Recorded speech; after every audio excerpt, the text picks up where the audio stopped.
Nous voici dans le sud-est de l'Inde, dans la province méridionale du Tamil Nadu. Karur est une petite ville indienne avec 1 200 000 habitants. La cité vit essentiellement du textile et de l'agriculture. L'agriculture qui, comme dans bien d'autres pays en voie de développement, subit un réel déclin. Durant les 20 dernières années, pour différentes raisons, comme les faibles moussons ou l'extraction artificielle du sable de nos rivières qui a approfondi la nappe phréatique, tout cela a amené les cultivateurs à ne plus pouvoir produire les céréales comme ils le faisaient avant. Par ailleurs, le prix des investissements pour l'agriculture ne cesse d'augmenter et cela rapporte de moins en moins. C'est tout cela qui incite les agriculteurs à abandonner leurs terres et à trouver d'autres revenus que ceux des céréales. Résultat, ils et surtout elles sont nombreux à se tourner vers une activité dans le secteur textile, moins rémunérateur mais aussi moins dur physiquement. Il génère un exode rural quotidien sans précédent. 12 000 personnes quittent chaque matin leur campagne pour se rendre en ville, parmi elles 70% de femmes.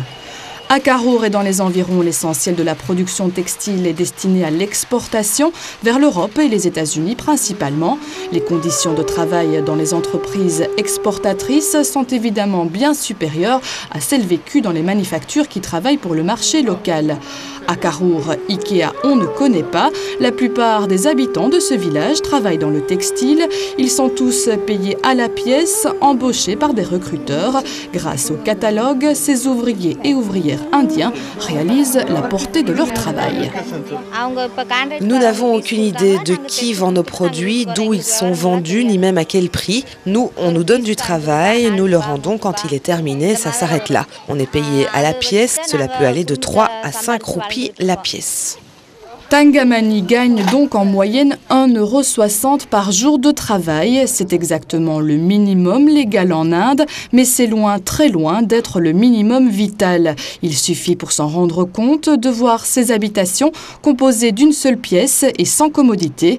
Ici, on vit, on dort, on mange à 5 personnes. De plus, cette maisonnette est offerte par le gouvernement indien. Ses occupants n'auraient jamais pu se l'offrir. Nous mangeons de la viande 4 fois par mois, mais bien souvent on n'a pas les moyens d'en acheter, alors on se prive pour nos enfants.